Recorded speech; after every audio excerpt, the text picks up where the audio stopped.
Jimi picked up his guitar. He played the first chord. And Paul McCartney's face changed.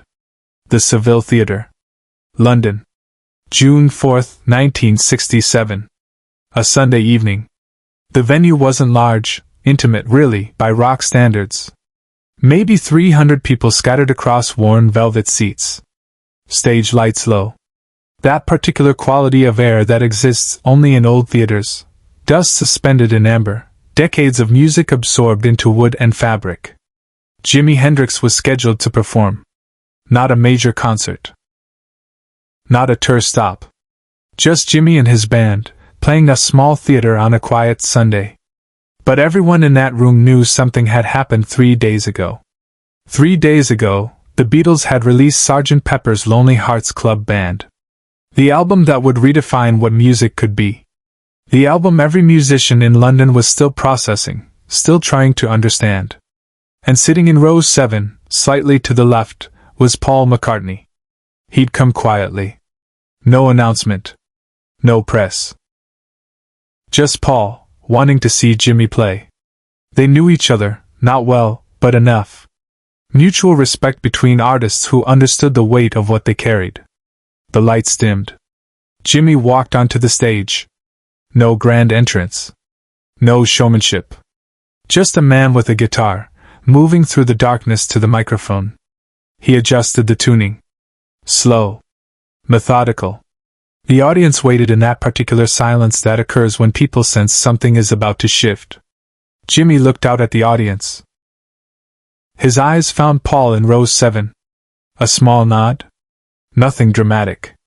Just acknowledgement. Then Jimi spoke into the microphone, his voice quiet, almost conversational. This is for Paul. He played the opening chord of Sgt. Pepper's Lonely Hearts Club Band. The album had been released 72 hours ago. 72 hours. Most people hadn't even bought it yet. Radio was just beginning to play it. Critics were still writing their reviews.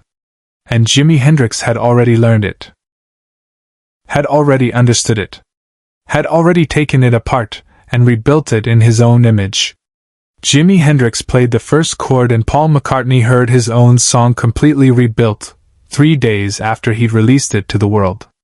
The version Jimi played wasn't a cover. It wasn't an homage.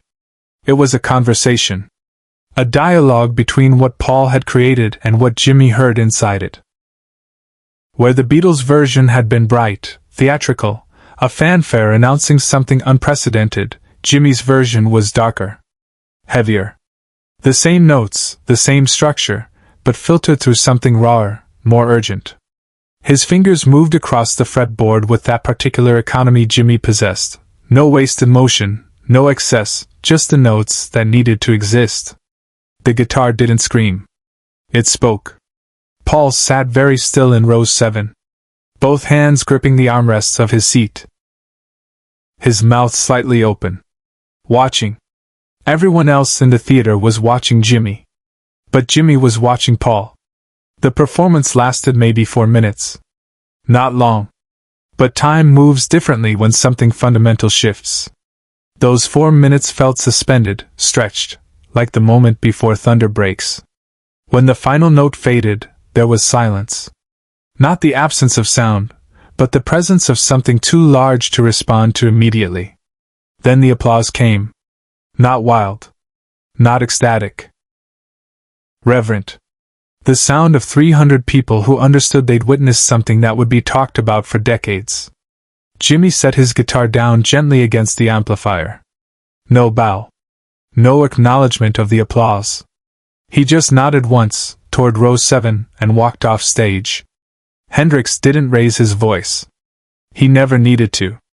To understand what happened in that moment, you need to understand what Paul McCartney had been carrying for the previous 6 months. Sgt. Pepper had nearly destroyed him. Not the album itself. The album was brilliant, revolutionary, everything the Beatles had worked toward. But the weight of it. The pressure of trying to create something that would justify the pedestal the world had placed them on. The Beatles were more than a band by 1967. They were a cultural institution. Millions of people waiting for their next move. critics analyzing every decision. Other musicians watching, judging, trying to figure out how to compete. Paul had poured everything into Sgt. Pepper. Months in the studio. Endless experimentation. Fighting with engineers who said what he wanted was impossible. Fighting with his own bandmates when the vision got too big, too expensive, too ambitious. He'd emerged from that process with something he believed in. But also with doubt. The kind of doubt that only comes from giving everything you have and wondering if it was enough. 3 days after release, the reviews were mostly positive. But Paul hadn't slept much. Couldn't turn off the voice in his head asking, did we do it? Did we actually push music forward? Or did we just make an expensive, self-indulgent record that people will forget in 6 months? Then he'd heard that Jimi Hendrix was playing the Saville Theatre. And something made him go. Not to be seen. Not to be recognized. Just to sit in the darkness and watch someone else create for a while. To remember why any of this mattered in the first place. He hadn't expected Jimi to play Sgt. Pepper. Nobody expected that. The album was 3 days old. The songs weren't even on radio yet. Most musicians wouldn't have had time to learn them, let alone interpret them. But Jimi had done more than learn it. He'd understood it. He'd heard what Paul was trying to do and responded. Not with competition. Not with ego. With recognition. With respect. That's what Paul heard in those 4 minutes. Not just his own song played back to him. But proof that someone out there understood what he'd been trying to say. That the work mattered. That it had landed. Subscribe and leave a comment, because the meaning of this moment is still unfolding. After the show, Paul didn't try to go backstage. He sat in his seat while the theater emptied around him. Just sat there in the darkness, in the silence that follows a performance, thinking. Jimi didn't come looking for him either. That wasn't Jimi's way. He'd said what he needed to say with the guitar. Everything else would have been smaller. But one of Jimi's roadies found Paul still sitting there 20 minutes after the show ended. Jimi wanted me to give you this, the roadie said, handing Paul a guitar pick. Just a standard Fender pick, worn smooth from use. Paul turned it over in his fingers. No inscription. No message. Just the pick Jimi had used to play Sgt. Pepper. Tell him thank you, Paul said quietly. Tell him.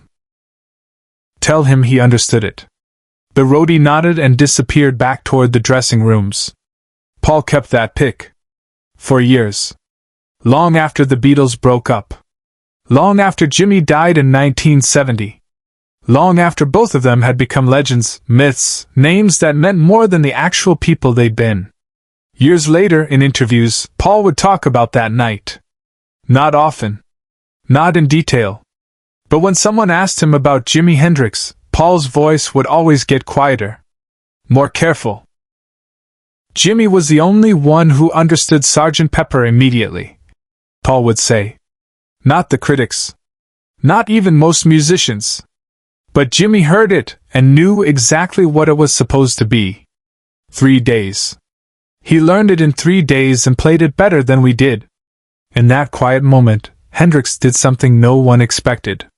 The story of that night spread quietly through the London music scene. Not as gossip. Not as competition. As something else. A reminder of what music could be when ego got out of the way. Eric Clapton heard about it. He'd been struggling with his own path, trying to figure out how to move beyond being God, trying to find something more honest than technical perfection. The story of Jimi playing Sgt. Pepper made him think differently about covers, about interpretation, about the difference between copying and understanding. Pete Townsend heard about it. He'd been working on Tommy, trying to figure out how to tell a story through rock music that went beyond 3-minute singles.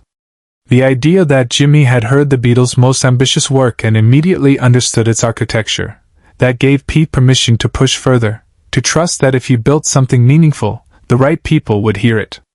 Dozens of musicians heard the story and took something from it. Not the details of what Jimi played, or how he played it. But the principle underneath. Real mastery isn't about proving you're better. It's about understanding what someone else created deeply enough to honor it in your own voice. The Saville Theatre closed in 1970. The building was torn down years later. No plaque marks where it stood. No historical marker commemorates that Sunday evening in June 1967. But the moment lived on. In the way musicians talked about Jimi. In the way they understood what it meant to truly listen to another artist's work. In the quiet respect that passed between people who create things worth creating. Paul McCartney still has that guitar pick. He's mentioned it in interviews. Once, a journalist asked him what it meant. Paul was quiet for a long moment. Then he said, "It means that somewhere out there, someone heard what you were trying to say. Not what you actually said, but what you were trying to say. And that's the only thing that really matters." What followed stayed with everyone in the room. Long after the last note faded. In 1970, when Jimi Hendrix died at 27, Paul sent flowers to the funeral. No card. No message. Just flowers. Because what was there to say that hadn't already been said with a guitar on a Sunday evening 3 years earlier? The Beatles broke up that same year. Paul started his solo career, carrying the weight of being the Beatle everywhere he went. But he also carried that pick in his pocket. Not every day, but on important days. Recording sessions that mattered. Performances where he needed to remember why he started. Sometimes, waiting in the wings before going on stage, Paul would pull out that worn Fender pick and hold it for a moment.